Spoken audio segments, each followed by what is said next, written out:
muy poco, así que le voy a pedir que pongan la cámara para que, bueno, para que lo incentive un poco más a participar. Alguno tiene problema con la cámara, me avisa por privado, me manda al WhatsApp, pero en lo posible tratemos de prender toda la cámara. Si no, se vuelve medio tedioso el tema de las clases virtuales. ¿Alguno tiene problema con la cámara? Bueno, me avisan por privado el que tenga problema con la cámara entonces. Ingeniero, disculpe, yo en la computadora de escritorio no tengo cámara. Bueno, por eso, que no tenga, me manda un mensajito por privado y me avisa.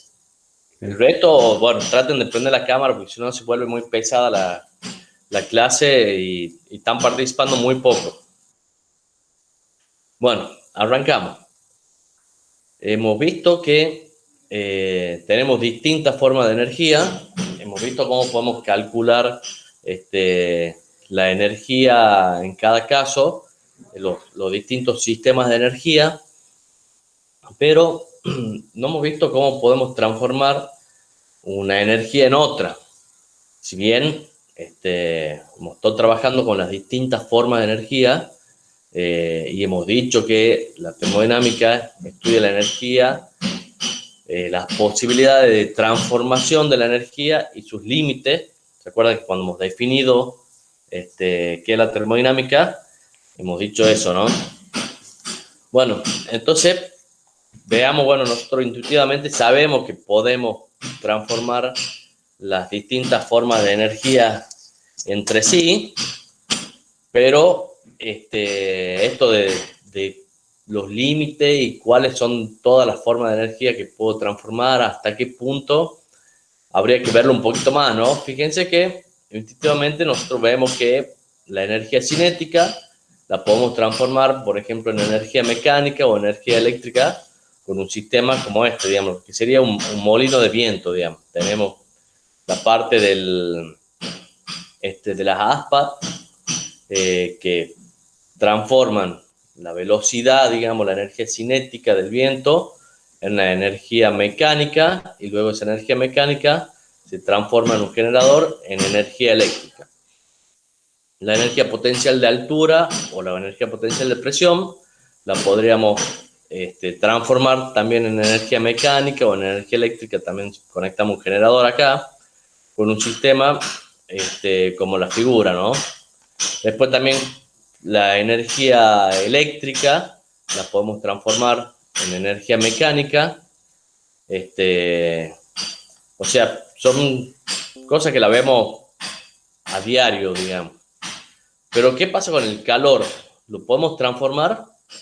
La energía interna o la entalpía, la podemos transformar, por ejemplo, en energía mecánica.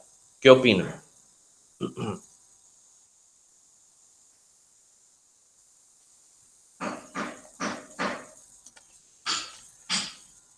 ¿A alguien se le ocurre cómo podríamos transformar calor en energía mecánica?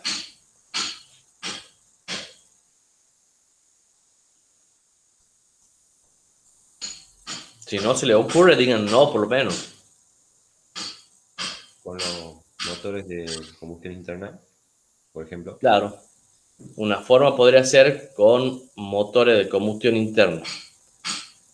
Energía interna, entalpía. Bueno, fíjense que con los motores de combustión interna nosotros podemos transformar calor en trabajo. Pero ahora la pregunta es ¿cuánto podemos transformar de ese calor en trabajo? Fíjense, por ejemplo, acá en este esquemita de la energía eléctrica, nosotros podremos transformar, o sea, si hacemos todo esto en forma ideal, podremos transformar toda la energía eléctrica en trabajo. Pasará lo mismo con el calor, podremos transformar todo el calor en trabajo. ¿Qué opinan? ¿Será posible? Bueno, esa es un poco la idea de este capítulo, digamos, que veamos eso. O sea, cuáles son los límites para esas transformaciones de la energía. Bueno, analicemos los principios de la termodinámica, que ya lo hemos visto por separado, lo analicemos ahora en conjunto. Hemos visto el principio cero o principio del equilibrio, que nos decía que un sistema en desequilibrio, si lo dejamos libremente, va a evolucionar hasta que alcance un equilibrio. O sea, se van a producir modificaciones tales que el sistema va a llegar en algún momento a, al equilibrio, ¿no? Bien, por otro lado, hemos visto el principio de conservación de la cantidad de materia y de la energía. Hemos dicho que la energía no se pierde, sino que se transforma. Y el segundo principio, o principio de irreversibilidad, hemos dicho que para que haya un flujo de energía, tiene que haber una diferencia de potencial. Y por otro lado, cuando hay flujo de energía, se producen resistencias naturales del cambio. Entonces, si vemos esto en conjunto, podemos darnos cuenta que para que podamos tener un efecto útil, digamos, podemos aprovechar algo de un sistema, tiene que haber una diferencia de potencial para que haya un flujo de energía que podamos aprovechar. Y por otro lado, si dejamos que ese sistema que tiene una diferencia de potencial evolucione libremente, tarde o temprano va a llegar a igualarse, al menos con el ambiente, digamos. Entonces, a ese proceso le llamamos proceso de igualación. Ahora nos preguntamos si, cómo tenemos que hacer para que ese proceso sea lo más beneficioso posible. O sea, cómo tenemos que hacer para obtener de esa diferencia de potencial la mayor cantidad de energía. ¿Qué opinan? ¿Cómo tenemos que hacer para obtener la Disminuir, mayor cantidad de energía? disminuir las resistencias naturales. Bien, ¿y cuándo tenemos cero resistencia natural del cambio? Sería algo ideal. Sí, pero tiene nombre, sí lo hemos visto. ¿Cómo se llaman esos procesos?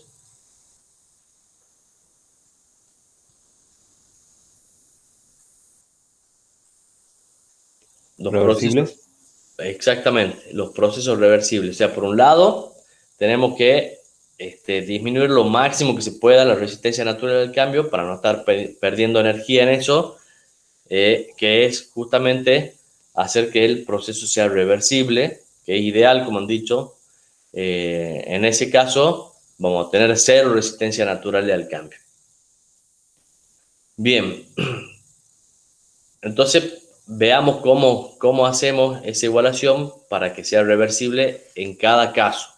Pero antes que pasemos a eso, tengan en cuenta que vamos a analizar sistemas que están sumergidos en la atmósfera, digamos, o en el vacío exterior o en el mar, o sea, tienen un medio ambiente. Entonces nosotros en general analizamos un sistema que está evolucionando con respecto a su ambiente o a su medio exterior, digamos.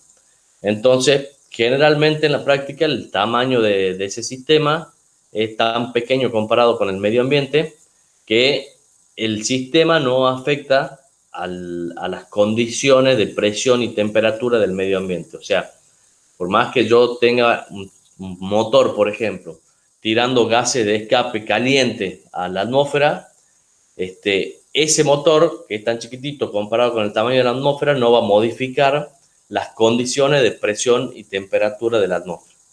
Pero bueno, otra cuestión es la de las emisiones, ¿no? En el caso de las emisiones, bueno, ese motor, si está quemando un combustible, estará generando emisiones, por lo menos de dióxido de carbono, que bueno, pueden ser de alguna manera perjudiciales para el medio ambiente. Pero lo que vamos a tener en cuenta acá es que el sistema no modifica el ambiente, o sea, las condiciones de presión y temperatura del ambiente.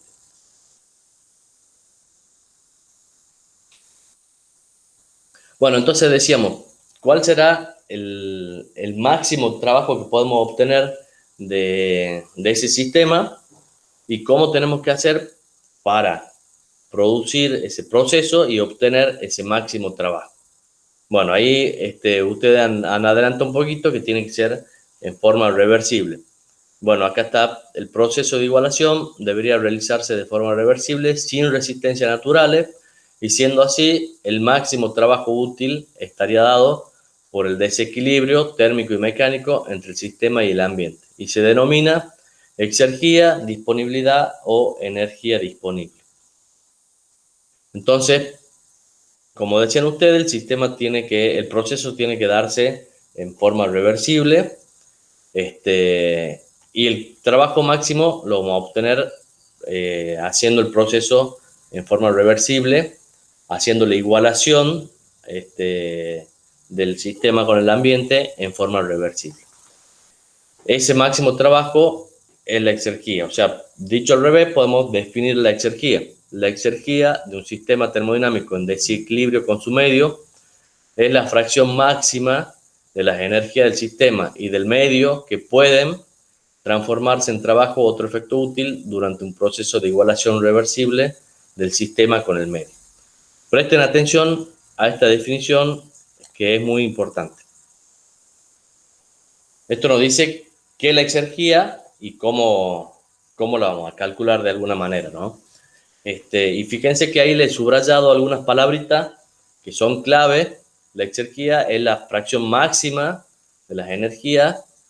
Y fíjense que acá dice que pueden transformarse en trabajo u otro efecto útil a partir de una igualación reversible con el medio. Fíjense que esta palabrita pueden es muy importante. O sea, la exergía no es la energía máxima que se transforma, sino la exergía máxima que puede, si quieren, agréguenle acá teóricamente transformarse.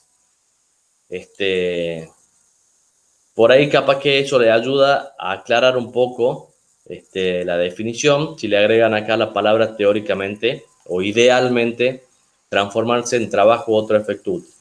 Porque les remarco esto porque después se confunden y piensan que la exergía es la mayor cantidad de energía que se ha aprovechado en un sistema y no es así.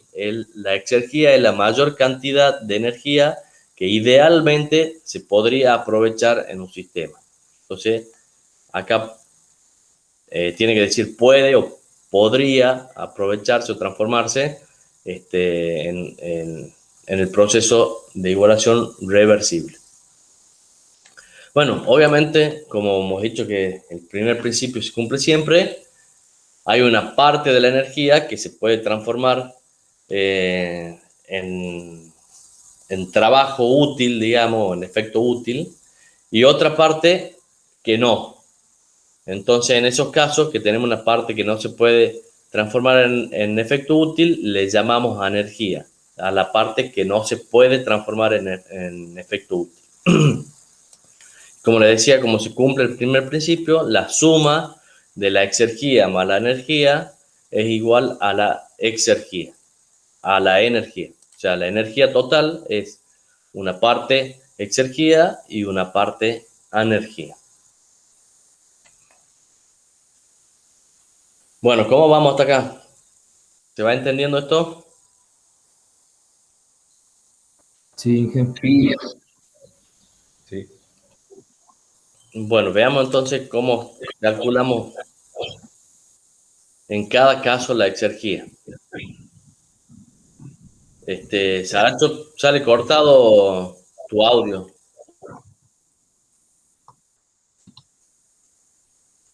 ¿Se escucha bien? Ahí se escucha bien. Bien.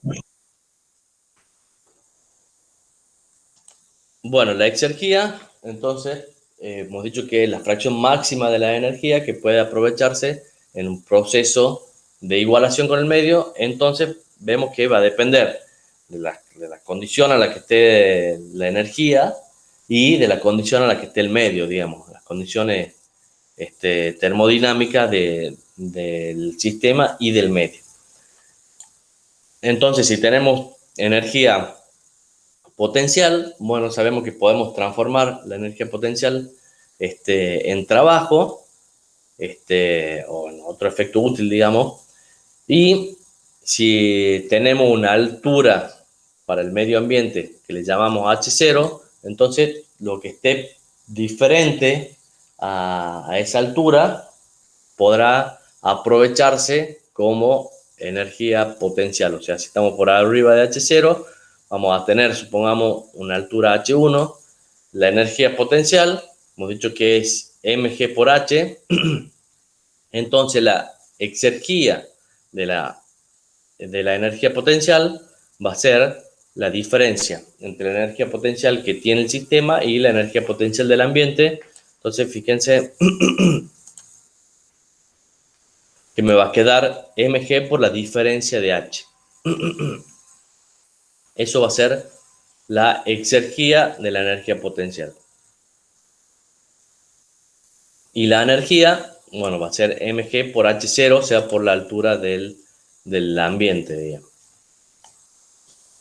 En el caso de la energía cinética, lo mismo, esto es bastante sencillo, es la diferencia entre la energía cinética del sistema y la energía cinética del ambiente. Si el ambiente tiene una velocidad C0, entonces será la exergía de la energía cinética m sobre 2 por la diferencia de C1 cuadrado menos C0 al cuadrado.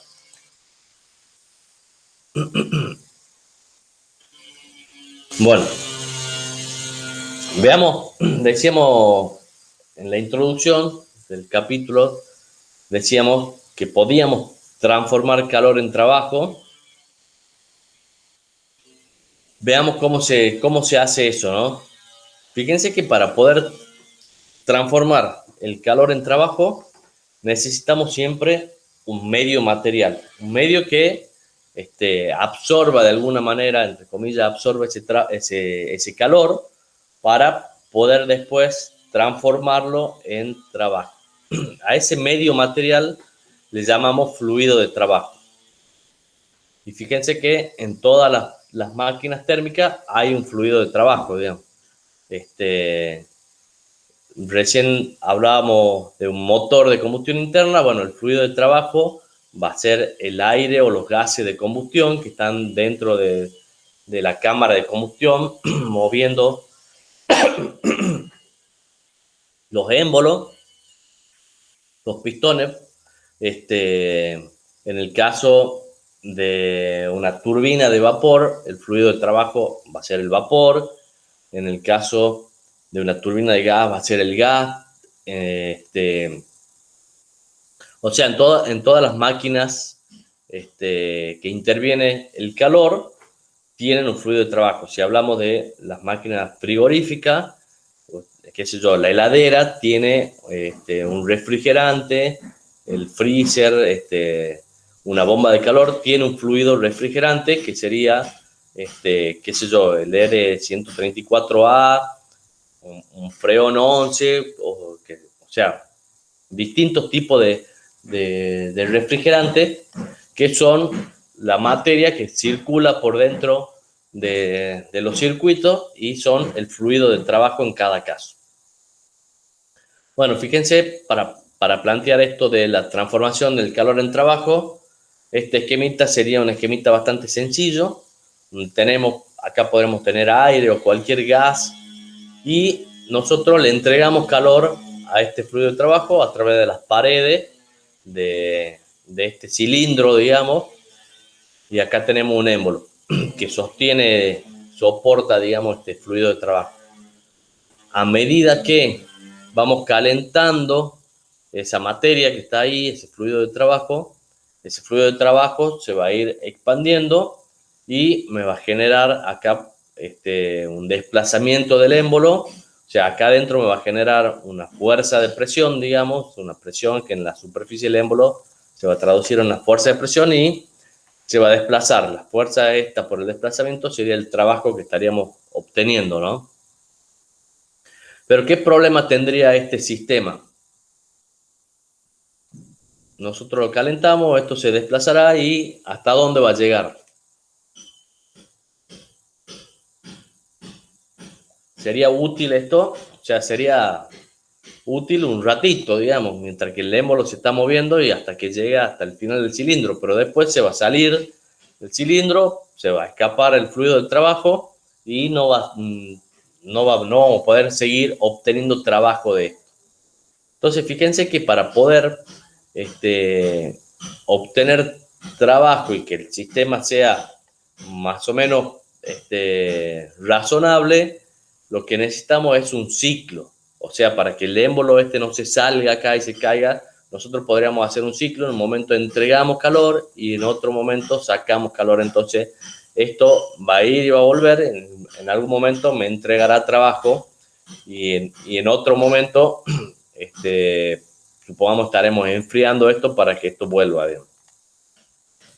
Algo parecido a lo que sería un ciclo, se me dio el nombre. Bueno, hay distintos ciclos que transforman calor en trabajo.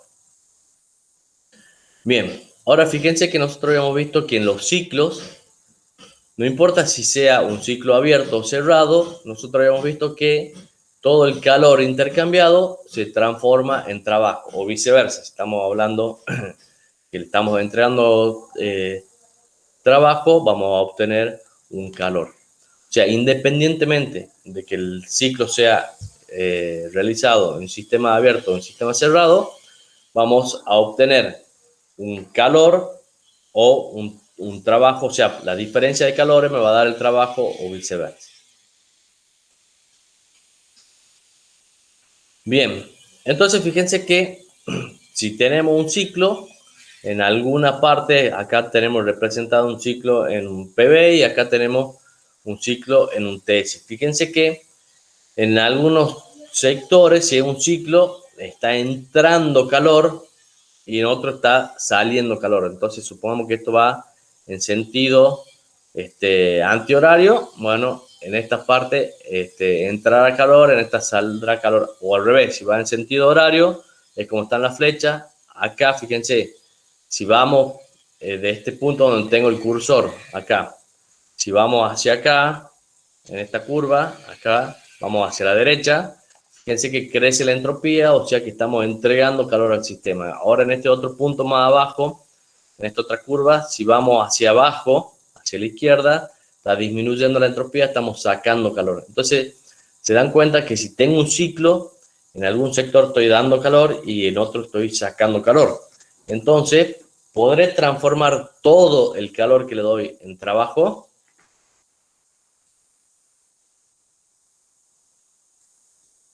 Bueno, queda la pregunta ahí, después la respondemos. Fíjense que parte del calor que le doy llega hasta el fluido de trabajo y parte de ese calor se puede acumular también como energía interna, ¿no? Y otra parte, como vemos acá, va a salir del ciclo, entonces va a haber una parte que entra calor y una parte que sale calor.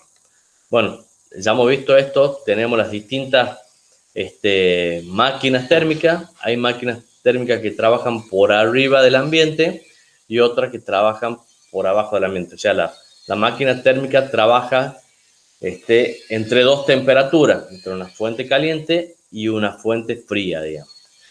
En este caso tenemos la máquina térmica propiamente dicha, donde una fuente caliente entrega calor a un fluido de trabajo y eso me entrega un trabajo. Pero bueno, como decíamos acá, hay una parte del calor que sale y pasa, en este caso, al ambiente. La bomba de calor, que sigue, es el equipo exactamente igual, solo que el proceso es inverso.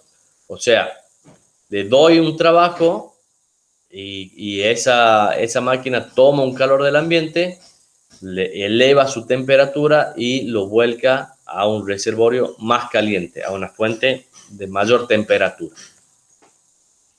Y en el caso de la máquina frigorífica, le damos trabajo, o sea, es lo mismo la bomba de calor que la máquina frigorífica, pero las temperaturas son distintas.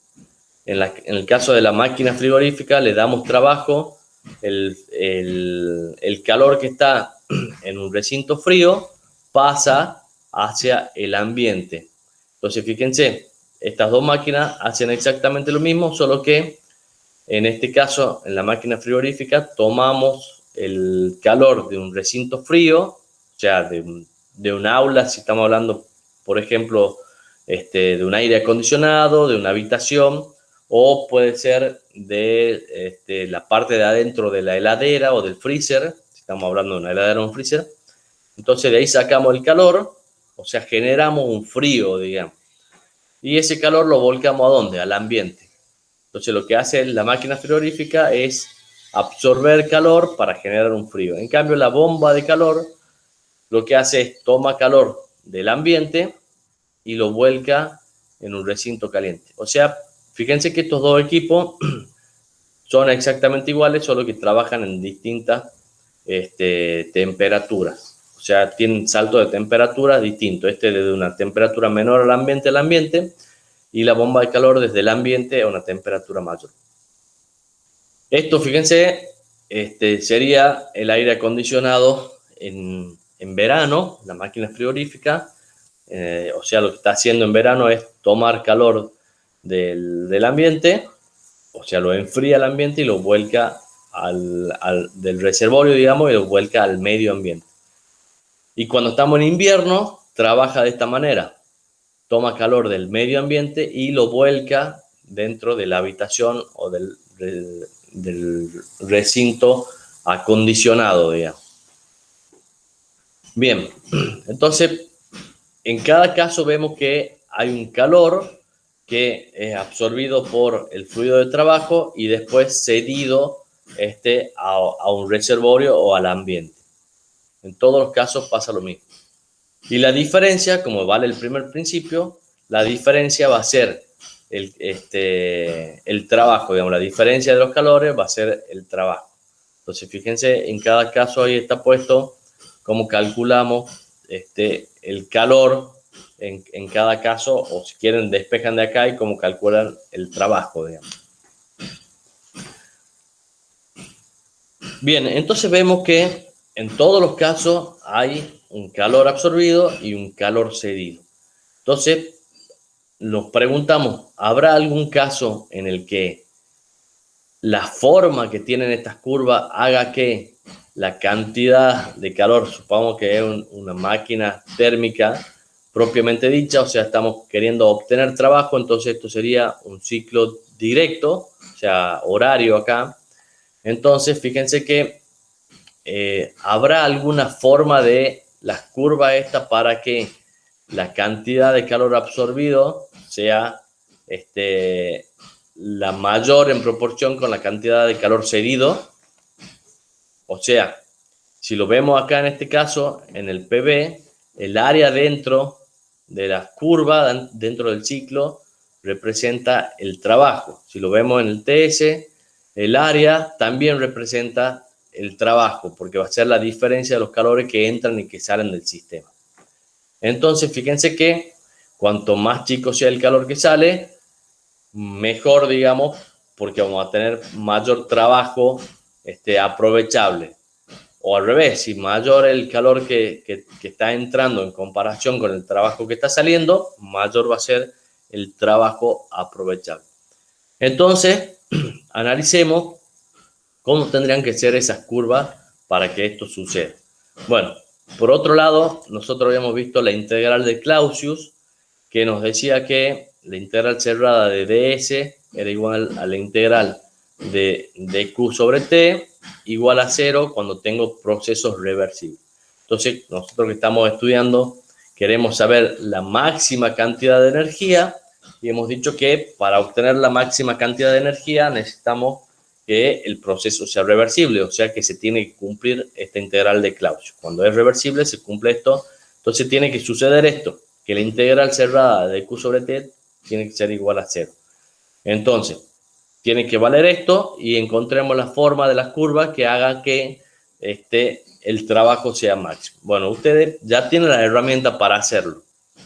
O sea, con las ecuaciones de las transformaciones, que hemos visto en la teoría anterior, en la bolilla anterior, nosotros podríamos construir un sistema de ecuaciones, ya sea de la cantidad de curvas que queramos. Podemos hacer un ciclo, en este caso está hecho con 4 curvas, podríamos hacer con 4, con 5, con 6, con lo que queramos, pero bueno, en este caso podemos plantear con 4 para hacer algo simple y decir, bueno, ¿cómo va a ser el ciclo? ¿Cómo tienen que ser estas curvas en el ciclo para que me dé el trabajo máximo y se cumpla también la integral esta de Clausius que decía? Bueno, entonces podríamos construir ese sistema y maximizar el trabajo obtenido, por ejemplo. Y ahí encontraríamos cuáles tienen que ser las curvas, o sea, las ecuaciones, digamos, en cada curva. Acuérdense que nosotros tenemos un valor de m, entonces variando los m hasta que encontremos la forma que va a tener este ciclo con el mayor rendimiento. Bueno, si hacemos eso, vamos a encontrar que el ciclo que mayor rendimiento tiene es un ciclo con 2 adiabáticas y 2 isotermas. En ese caso, vamos a saber también de que se cumple la integral de Clausius, y si lo expresamos de esta manera, vamos a tener que el calor sobre la temperatura caliente tiene que ser igual al calor cedido sobre la temperatura fría. O sea, el calor absorbido sobre la temperatura caliente tiene que ser igual al calor cedido sobre la temperatura fría. Y las entropías que ingresan al sistema tienen que ser igual a las entropías que salen, o sea, la variación de entropía tiene que ser constante. O sea, la variación de entropía del sistema va a ser constante. Entonces, estas serían las curvas. Fíjense, como decíamos, nos da m igual a 1 para 2 curvas y m igual a kappa para las otras 2. Entonces tenemos 2 isotermas y 2 adiabáticas. En este caso, fíjense, el delta de S es constante, la entropía es constante, perdón, o sea, el delta de S acá que ingresa igual al delta de S que sale, digamos, o sea, la variación de entropía son iguales, por lo tanto la entropía se mantiene constante. Si lo analizamos acá en el diagrama TS, también podemos ver los calores y de acá podemos sacar directamente el trabajo. Acuérdense que el área dentro del ciclo es el trabajo. Y en este caso lo podríamos calcular como el calor total que le estamos entregando QR, menos el calor que pasa al ambiente de acá abajo, Q0R. Bueno, entonces, fíjense, ¿cómo calculamos este calor QR? El calor que ingresa, QR, va a ser igual a TC por delta de S. Entonces tengo la temperatura caliente y el mismo delta de S habíamos dicho que valía para los dos. Entonces, TC por delta de S me da todo ese rectángulo grande, digamos. Ahora este calor de abajo que sale va a ser T0 por delta de S. T0 en este caso es la temperatura fría que coincide con la temperatura ambiente. Estamos hablando de una máquina térmica. Entonces este es el calor que pasa al ambiente. T0 por delta de S. Y hemos dicho que vale el primer principio, entonces vemos acá que la diferencia de estos calores va a ser el trabajo. Entonces, si despejamos acá, vamos a tener que el calor que entra menos el calor que sale es igual al trabajo, que en este caso, como es un proceso reversible, va a ser el máximo trabajo que podemos tener y, por lo tanto, va a ser la exergía de ese calor que estamos entregando. Entonces, fíjense que T0, TC menos T0 por delta de S es el trabajo que podemos obtener en este caso. Si lo expresamos por unidad de cantidad de materia, podemos poner la exergía con minúscula la exergía L minúscula del calor, L sub Q, va a ser igual a Q minúscula, el calor unitario entregado, menos el calor unitario que pasa al ambiente, igual a TC menos T0 por delta de S. Este delta de S, fíjense, es con minúscula, ¿no? Bien, y podemos trabajar algebraicamente para expresarlo de una forma que sea más práctica, ¿no? Fíjense que si nosotros multiplicamos y dividimos por QR, no cambia nada. Entonces, fíjense, acá podemos sacar factor común. Nos queda 1 menos QR sobre Q0R sobre QR por QR. Entonces, fíjense que esto también lo podemos expresar en función de los calores. O sea, en este caso está como calores unitarios. O sea, va a ser T por del delta de S. Entonces, de nuevo acá, 1 menos T0 por delta de S sobre, ahí se ha corrido un poquito. Acá va la línea de fracción, ¿no? T0 por delta de S sobre TC por delta de S. Fíjense que acá podemos simplificar los delta de S. Entonces nos va a quedar, acá también se ha corrido esto un poquito, nos va a quedar 1 menos T0 sobre TC por el calor. Y este 1 menos T0 sobre TC, ustedes ya lo conocen, y es el factor de Carnot. Entonces, fíjense que esto ya lo habían estudiado de la física. Este es el ciclo de Carnot, y la exergía del calor se calcula como el factor de Carnot por el calor, por el calor mismo, ¿no? Bien, fíjense que de acá podemos sacar algunas conclusiones, ¿no? ¿La exergía del calor puede ser igual al calor? ¿Qué opinan? De acá, de esta última expresión. Si quieren lo pasemos acá. No, lo veamos ahí directamente. ¿Qué tiene que pasar para que la exergía del calor sea igual al calor? A partir de esa ecuación, ¿cómo tiene que ser el factor de Carnot para que suceda eso? ¿Qué valor tiene que tomar? 1, exactamente. ¿Y cuánto tiene que valer la temperatura? ¿Qué es lo que tiene que pasar, digamos, con la temperatura para que ese factor sea 1? ¿Podrá ser 1? ¿Tienen que ser iguales? Bien, las temperaturas, si son iguales, esto va a ser 1, y 1 menos 1 va a ser 0, entonces no voy a poder aprovechar nada. En ese caso, no aprovecho nada del calor, no puedo transformar nada del calor. Si las temperaturas son exactamente iguales, las dos, no puedo transformar nada de calor en trabajo. Veamos otra alternativa más. ¿Cuál tiene que ser 0 absoluto? La fría. T0, exactamente. La temperatura fría, T0, tiene que ser igual a 0. Entonces ahí voy a tener 0 menos algún valor. Esto me va a dar 0 y el factor de Carnot me va a dar 1. En ese caso podría transformar todo el calor en trabajo. Pero puedo tener un ambiente con 0 grados absolutos. No, entonces por ese lado no podemos ir. Pero hay otra posibilidad. ¿Cómo podemos hacer que esto sea igual a 1? ¿Qué tiene que pasar con ese TC? Tender a infinito.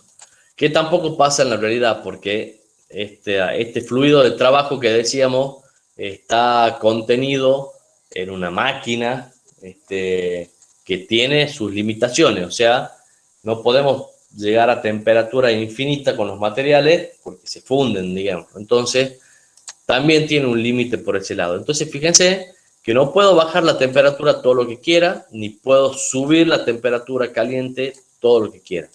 De hecho, el ambiente, en general, T0 es el ambiente. O sea, el ambiente tiene una temperatura que siempre es mayor que cero absoluto. Entonces, vemos que nunca vamos a poder transformar todo el calor en trabajo. Y además vemos que de acá, cuanto más baja sea la temperatura ambiente, más podríamos aprovechar el calor para transformarlo en trabajo, y cuanto más alta sea la temperatura de la fuente caliente, más vamos a poder transformar ese calor en trabajo. O sea, mayor cantidad de ese calor vamos a poder transformar en trabajo. Bueno, como veíamos de acá, el factor de Carnot siempre va a estar entre 0 y 1. O sea, mayor que 0 y menor que 1, digamos, nunca va a llegar a ser 1 y tampoco 0.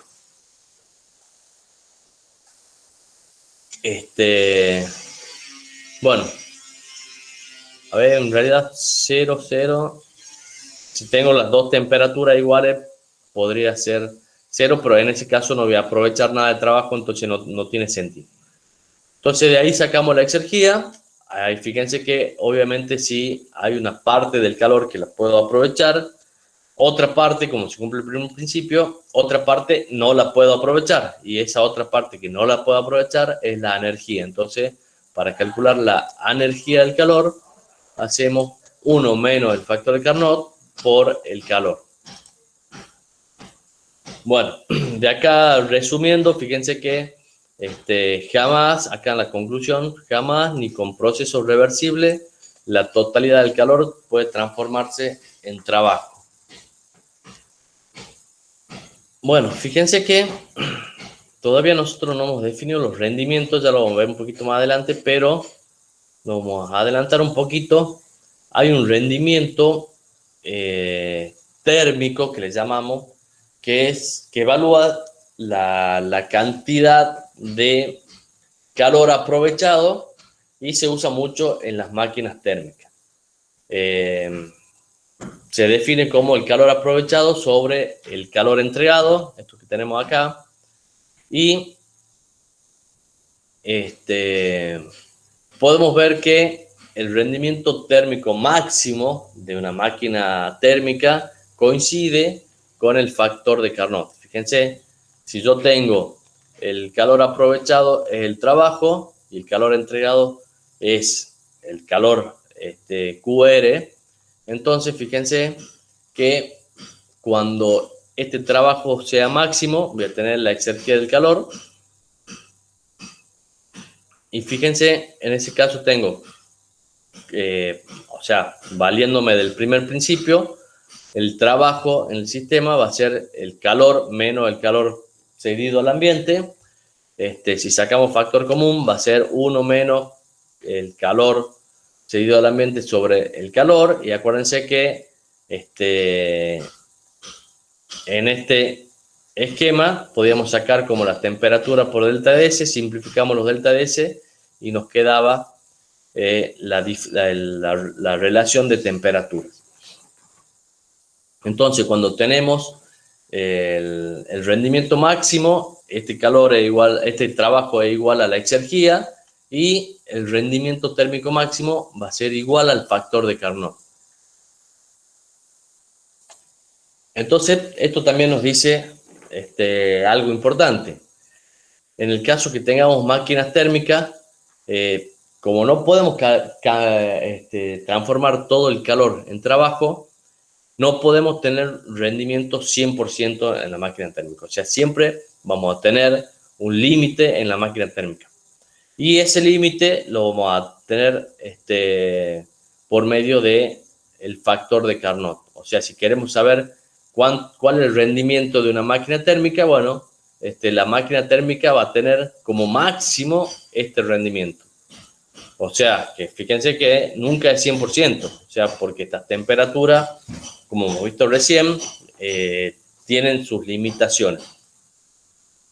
Entonces, vemos que las máquinas térmicas tienen un rendimiento que en el mejor de los casos podría llegar a ser como el factor de Carnot, y no va a ser nunca 100, siempre va a ser menor de 100%.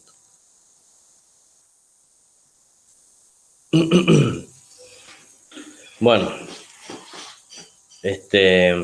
¿cómo venimos con esto de la exergia del calor? ¿Se ha entendido más o menos?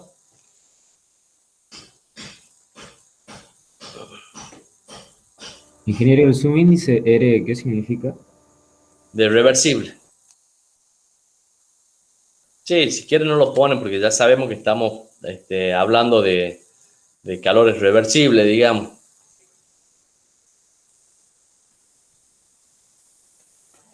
Bien.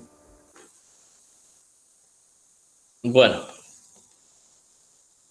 hemos visto la exergia de la energía potencial, la exergia de la energía cinética, la exergia del calor y habíamos visto que nos hemos preguntado al principio si teníamos entalpía, por ejemplo, si la podremos transformar en calor, o si tenemos en trabajo, o si tenemos energía interna, si la podemos transformar en trabajo. Bueno, si tenemos un sistema que tiene materia, digamos, el estado mismo de la materia, hemos dicho que está relacionado con la energía, o sea, por medio de la energía interna, o si hablamos de un sistema abierto, por medio de la entalpía. Directamente decíamos que era la energía de la materia, digamos. Entonces, la energía, el sistema termodinámico, por tener materia en un determinado estado, tiene posibilidades de obtener un trabajo, digamos, siempre y cuando ese estado sea distinto al ambiente. Entonces, si yo tengo una sustancia, una materia cualquiera, en un estado termodinámico diferente del ambiente, voy a poder obtener una igualación y llegar a obtener un efecto útil, digamos. Entonces, veamos cuál es la exergia de un sistema termodinámico. Entonces, si tenemos un desequilibrio térmico y un desequilibrio mecánico, podemos considerarlo como un caso más general. Podríamos tener por separado los distintos desequilibrios, pero vamos a considerar en este caso los dos desequilibrios. Entonces, nosotros hemos dicho que para obtener el máximo trabajo necesitamos hacer procesos reversibles. Bueno, si tenemos desequilibrio térmico, para poder lograr un intercambio de calor reversible, habíamos dicho que la temperatura, la diferencia de temperatura, tenía que tender a cero. O que era lo mismo que decir que tenía que ser temperatura prácticamente constante. Entonces, lo que tenemos que hacer es igualar primero las temperaturas y luego igualamos las presiones. Entonces, supongamos que tenemos este estado 1 para nuestro sistema y el estado del ambiente que le llamamos 0. Entonces, nosotros desde 1 hasta 0 podríamos hacer distintos procesos de igualación. Podríamos venir, si siguen el cursor, por acá, o podríamos salir de 1 e ir para arriba y volver para acá, o podríamos salir de 1 e ir hasta acá y volver así. Hay infinitos procesos que puedo hacer desde 1 hasta 0, proceso de igualación. Pero nosotros queremos uno reversible. Entonces hemos dicho que para que sea reversible, la igualación de temperatura tiene que ser, o sea, si tengo un desequilibrio térmico, tengo que tener una temperatura constante. Entonces, hacemos primero la igualación de temperatura. Fíjense, hago una expansión desde 1 hasta la temperatura del ambiente. Esa es la primera igualación que hago. Entonces, estoy igualando las temperaturas. Y una vez que igualo las temperaturas, ahora igualo las presiones. Paso desde A hasta 0. Entonces, ese es mi proceso. Ese es el proceso reversible que me va a dar el mayor trabajo. Bueno, ya sabemos cuál es el proceso. pero ¿cuánto vale ese trabajo? Entonces calculemos cómo, o sea, cómo obtenemos ese trabajo. Bueno, fíjense que acá del punto 1 al punto A tengo ¿qué proceso? Ustedes ya han visto la clase pasada, las transformaciones. En este caso vemos que tengo una adiabática reversible. O sea, fíjense, es entropía constante. Es reversible, por lo tanto es adiabático. Y pasamos de una presión mayor, P1, a una presión menor, P sub A, digamos. Fíjense que en el TS las presiones van disminuyendo así en este sentido, hacia abajo a la derecha. Entonces, si paso de una presión mayor a una presión menor, ¿qué proceso tengo? ¿Qué decimos que tenemos cuando estamos disminuyendo la presión? ¿Una qué?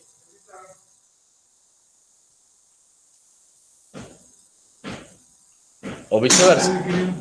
¿Qué hace Gallito? Al revés también. ¿Qué pasa si tenemos desde una presión menor a una presión mayor? ¿Qué proceso usamos para aumentar la presión?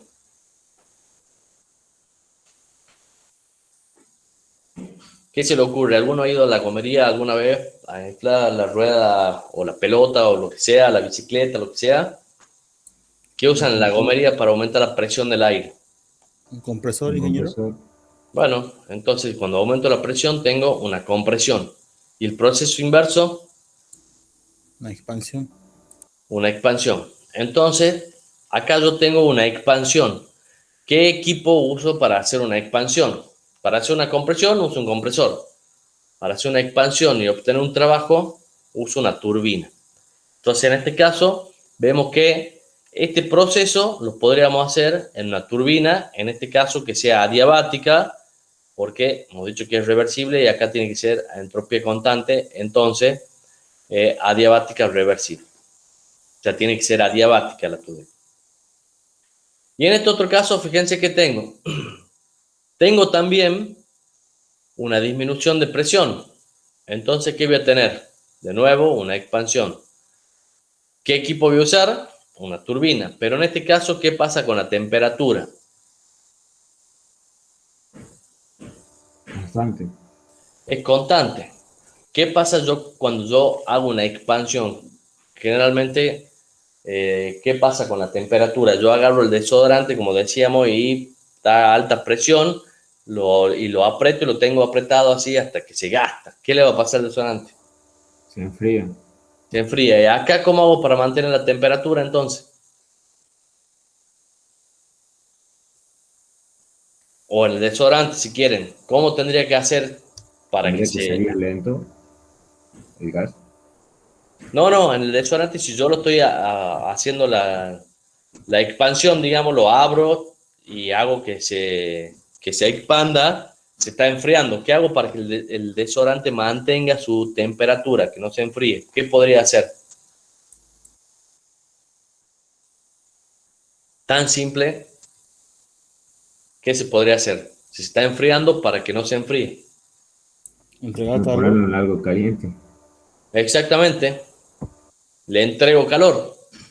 No van a querer hacer eso con un encendedor porque le va a explotar el desodorante, ¿no? Pero sí, básicamente, mientras que esto se está expandiendo, tiene que estar entrando calor para que no se enfríe. Entonces, esta turbina es una turbina isotérmica a la cual le entregamos calor. Pero bien, ese calor tiene que estar entregado a la misma temperatura del ambiente para que esto sea reversible. Entonces, si bien esto se está expandiendo, el ambiente le está entregando calor para que se mantenga en forma reversible, para que se mantenga la temperatura constante y para que el intercambio de calor sea reversible. Bien, es el único proceso reversible de igualación desde este punto a este punto. Todos los otros no son reversibles. El único es ese camino. Bien, entonces, acá vamos a tener una turbina adiabática y acá vamos a tener una turbina isotérmica. Entonces, este sería el esquema de la instalación. Ya tenemos la turbina desde el estado 1 hasta el estado A, que me va a entregar el trabajo 1A. Y en este caso es una turbina adiabática, ¿no? Y luego del estado A, ese fluido de trabajo pasa a una segunda turbina de donde sale con el estado ambiente. Y en ese caso me entrega el trabajo A sub 0, trabajo W a 0. Entonces, fíjense, acá como están conectados los ejes, se suman, digamos, los dos trabajos a través de esta línea de control, de esta superficie de control, obtengo los dos trabajos sumados, digamos. Y está entrando a esta otra turbina un calor que viene del ambiente para hacerla isotérmica. Entonces, hagamos los balances. Nosotros ya sabemos cómo hacer los balances, un sistema abierto. Entonces, acá va a entrar una entalpía, acá va a salir una entalpía, acá va a salir un trabajo. En este otro va a entrar una entalpía, va a salir una entalpía y va a salir un trabajo. Bueno, si hacemos el balance acá global, entra una entalpía, sale trabajo y acá entra calor. Entonces, bueno, entra I1 y entra acá el calor. Estamos planteando acá el primer principio, acá estamos planteando el primer principio. Entra I1 y entra el calor a través de este límite, ¿no? Y sale el trabajo 1A más el trabajo A0. Y sale también la entalpía I0. Bien, trabajamos algebraicamente, vamos a pasar el I1 para acá, el I0 para acá. El calor, fíjense que volvamos acá atrás, lo podemos calcular como T0 por delta de S, es un rectángulo, fácil de calcularlo, T0 por delta de S. Y fíjense que acá es T0 por S0 menos S1. Acá está S0 y acá está SA, que es igual que S1. Entonces, ese es el calor que entrega el ambiente. Bien, y fíjense que a ese T0 por S0 menos S1 lo puedo poner como menos T0 por S1 menos S0. ¿Cuál es la ventaja de eso? Que es más fácil de acordarse. Entonces, ahora fíjense que este trabajo que obtengo va a ser I1 menos I0 más T0 por S0 menos S1, pero es más fácil acordarse de que todos los subíndices van en el mismo orden y que todos son signo negativo. Entonces, la exergía I1 0, que es igual al trabajo que estamos hablando, va a ser I1 menos I0 menos T0 por S1 menos S0. Entonces, fíjense, llevan signo negativo y siempre es 1, 0 y 1, 0. Bueno, vemos que la exergía de un sistema abierto es igual a la variación de entalpía del sistema con el ambiente más el calor intercambiado con el ambiente. Eso es lo que nos dice esa expresión. Y esa expresión vale para calcular la exergía en los sistemas abiertos. Ustedes tienen ahí en el apunte escrito cómo es para los sistemas cerrados, pero prácticamente tiene muy poco uso. Esto es lo que vamos a usar en general. Y esto es lo que van a usar en el práctico, ¿no? Bueno, y para ir cerrando,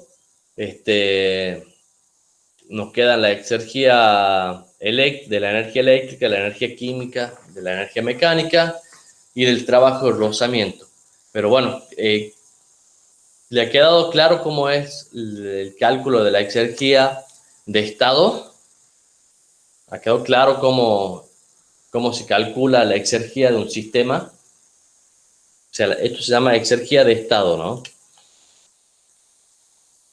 Y se usa para los sistemas abiertos, digamos.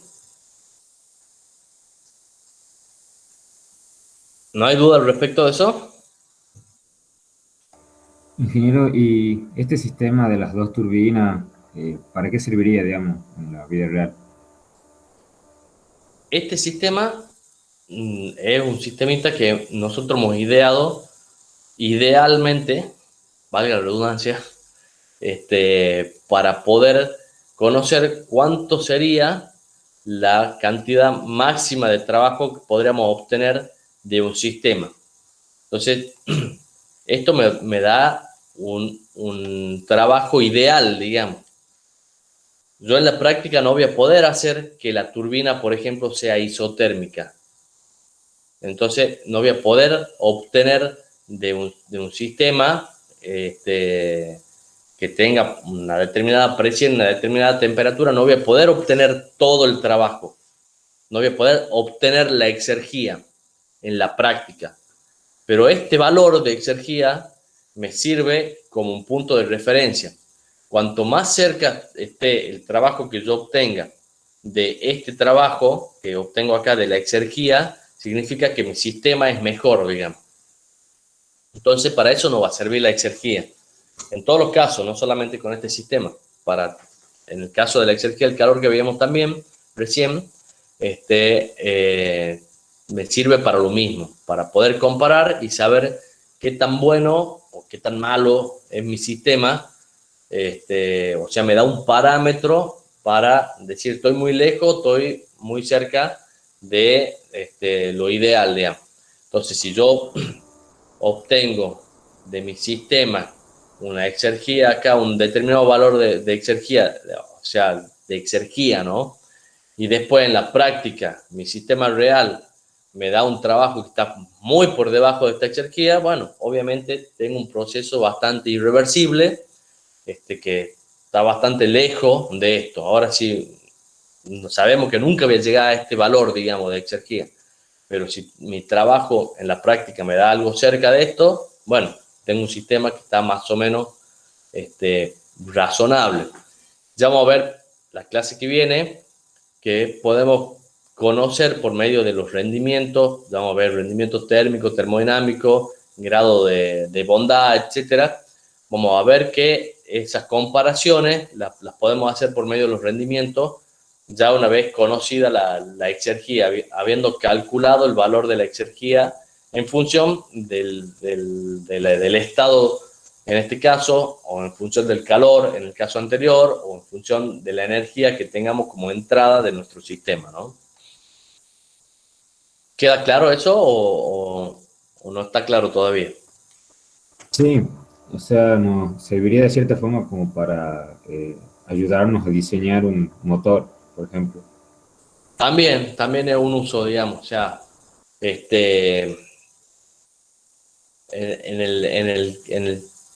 o sea, en la idea de tratar de hacerlo lo más eficiente al motor, como el ejemplo que vos dabas, o a la máquina térmica en general, cuanto más cerca esté el trabajo obtenido de la exergía, mejor va a ser ese motor, digamos.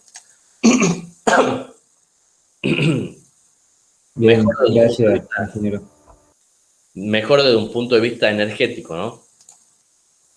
Bueno, y con esto cerramos la exergía de la energía eléctrica, química y mecánica. Bueno, la energía eléctrica es exergía pura, ¿no? O sea, la exergía de la energía eléctrica es toda la energía, digamos. O sea, toda la energía eléctrica es exergía. O sea, el 100% de la energía eléctrica es exergía. O sea, si yo hago un motor perfecto donde el bobinado no tenga resistencia, donde no haya problemas en el magnetismo, digamos,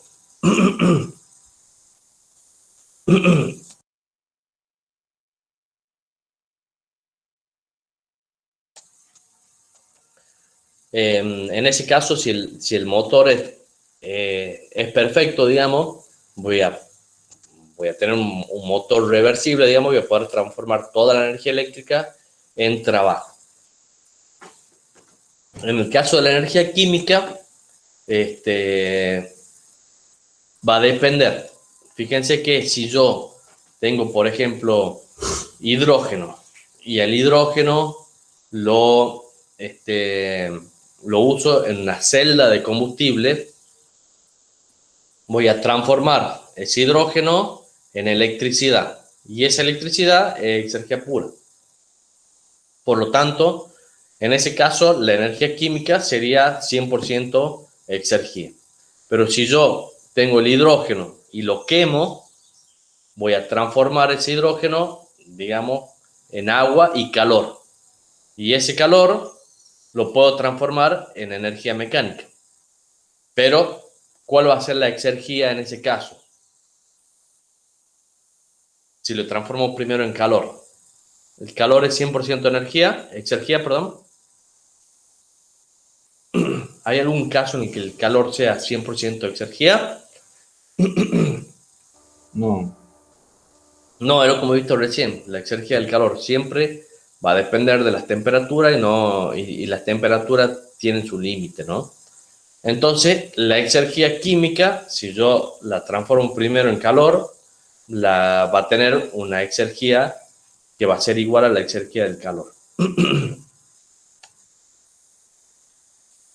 Bueno, obviamente la energía mecánica es exergía pura. O sea, si tengo energía mecánica, tengo trabajo, entonces tengo 100% exergía. Y por último, la exergía del rozamiento va a ser, fíjense, la exergía del calor. El rozamiento se transforma en calor. Entonces, si yo tengo un trabajo de rozamiento, significa que ha habido una transformación de energía en calor por medio de ese rozamiento, por medio de las irreversibilidades. Entonces, si la irreversibilidad es interior, ese calor que se ha generado por medio de la irreversibilidad puede reincorporarse al sistema en cierta parte y aprovecharse, que sería la fracción aprovechable de ese calor, que es la exergía del calor. Entonces, si la irreversibilidad es interior, tengo la exergía del trabajo de rozamiento igual a la exergía del calor generado por ese trabajo de rozamiento. Ahora, si la irreversibilidad es exterior, todo ese calor que se genera pasa al ambiente y no puedo aprovecharlo. Por lo tanto, en ese caso, la exergía del trabajo de rozamiento es igual a 0, en el caso de que tenga una irreversibilidad exterior. Bueno, hasta acá llegamos por hoy. Le he dejado esto en la fase virtual para que lo vean. Repásenlo porque lo vamos a necesitar para la clase que viene. La clase que viene vamos a definir los rendimientos, el grado de bondad, eso que les decía recién, y tienen que haber visto y entendido lo que son las exergías, ¿no? Bueno, no sé si les queda alguna duda del capítulo este.